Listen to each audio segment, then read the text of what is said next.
Welcome to the Center for Security Policy. I'm Fred Fleitz. On June 10, 2015, the House Foreign Affairs Committee had a very important hearing on how Iran's ballistic missile program should be factored in to the nuclear agreement currently being negotiated with Iran that is supposed to be concluded by the end of June 2015.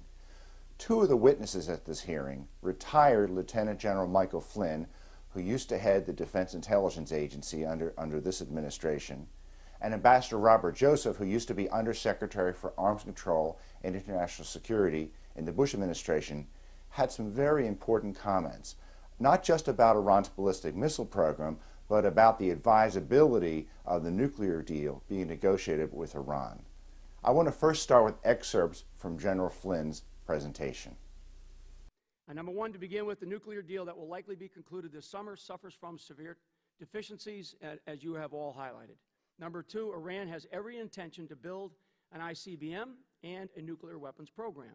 Number three, Iran's stated desire to destroy Israel is very real. We have to take that very seriously. Number four, Iran killed or maimed thousands of Americans and Iraqis during our fight in Iraq during the period of 2003 to 2011, and despite our joint efforts to win the fight in Iraq, this has all now been squandered. Number five, the ability to have real eyes on the state of Iranian nuclear development to include their missile program is nearly impossible. Six, Iran's nuclear program has significant and not fully disclosed military dimensions, including the warhead miniaturization blueprints. Number seven, I believe that Iran's overarching strategic goals of enhancing its security, prestige, and regional influence give it the ability to build missile-deliverable nuclear weapons. Number eight, I believe that Tehran would choose ballistic missiles as its preferred method of delivering nuclear weapons. Number nine, I know Iran possesses a substantial inventory of theater ballistic missiles capable of reaching parts of southeastern Europe today. Number 10, I know Iran is developing increasingly sophisticated missiles and improving the range and accuracy of its other missile systems. So it is clear that the nuclear deal is not a permanent fix, but merely a placeholder. The 10-year time frame only makes sense if the administration truly believes the Iranian regime will change its strategic course. Just as the spiraling down of the entire region is unlikely to change, believing Iran will change its strategic course is also wishful thinking. As the Washington Post editorialists have said, regime change in Tehran is the best way to stop the Iranian nuclear weapons program. The same applies to their missile arsenal, which is of high quality and growing. Even today, their missiles cover most of the Middle East, and the next generation will include ICBMs capable of attacking the American homeland. Just look at the cooperation with North Korea, China, and Russia. Connect those dots and you get the outline of a global alliance aimed at the United States and our friends and allies. Just to recap, General Flynn believes Iran is determined to develop ICBMs to attack the United States. He also believes Iran is determined to build nuclear weapons. The general said that he thinks the deal being negotiated with Iran on its nuclear program will not be a permanent fix. It will just be a placeholder. And he's very concerned about Iranian collaboration with other rogue states to build its ICBM program. I want to play this final excerpt in which General Flynn wraps up his remarks to the committee. I'll wrap it up here. My bottom line is that I am assuming that the nuclear deal is going to be done. And I think what we have to realize practically is that we have a country that we're dealing with, that the rest of the region, and the reasons why we've been dealing with them, the rest of the region has lost trust and faith in the United States of America. And that's very real. And I think the latest GCC summit was a real example. It was a leaderless summit for a very specific reason, and it was because the region just doesn't trust us. And actually, the region is more concerned about Iranian hegemonic behavior and gaining massive influence in the entire region than they are right now about Iran developing a nuclear weapon.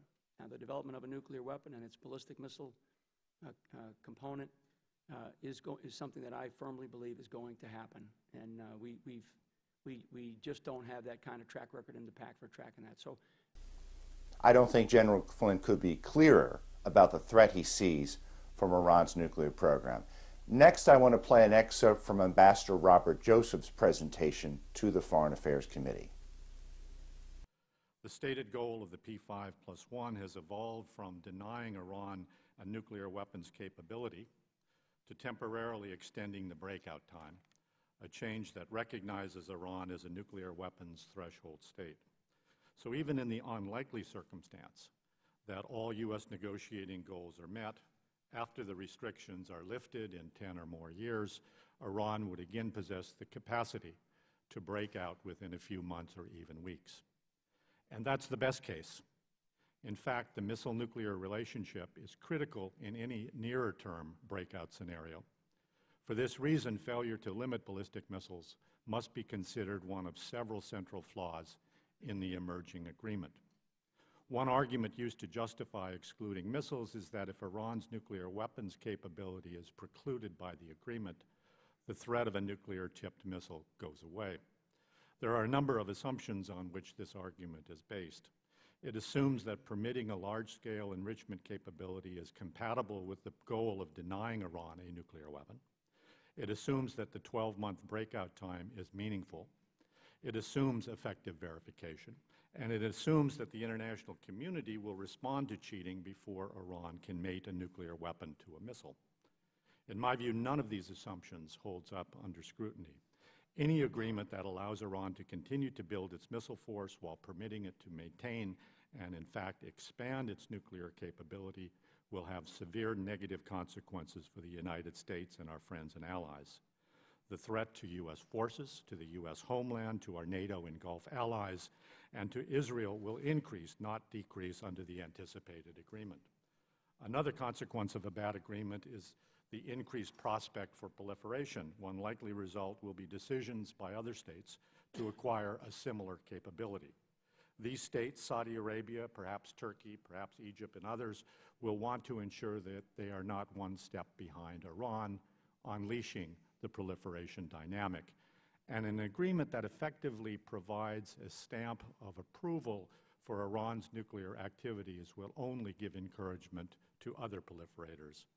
Finally, because missiles are excluded at Iran's insistence, the message to other rogue states will be that we are not serious about imposing costs for missile proliferation. This could be a further incentive for those states seeking weapons of mass destruction to acquire ballistic missiles as a means of delivery. For Iran, it could encourage even closer cooperation with North Korea on missile technology and perhaps in the nuclear weapons field. With tens of billions of dollars in sanctions relief, Iran will have access to more resources for more missiles, for other weapons, and for more terrorist activities. A bad agreement will result in a less stable and more dangerous world. Ambassador Joseph had some important observations about the Obama administration's nuclear diplomacy with Iran. He noted that this agreement was supposed to stop Iran from getting nuclear weapons, but has evolved into basically temporarily denying a breakout point and leaving them in the position to rapidly make weapons after the agreement is concluded, which he adds is the best scenario. Ambassador Joseph has a distinguished record as an arms control expert. General Flynn was the head of the Defense Intelligence Agency as one of President Obama's senior intelligence advisors. I think the testimony by these two men is more compelling evidence that we are on track for a very dangerous nuclear agreement with Iran.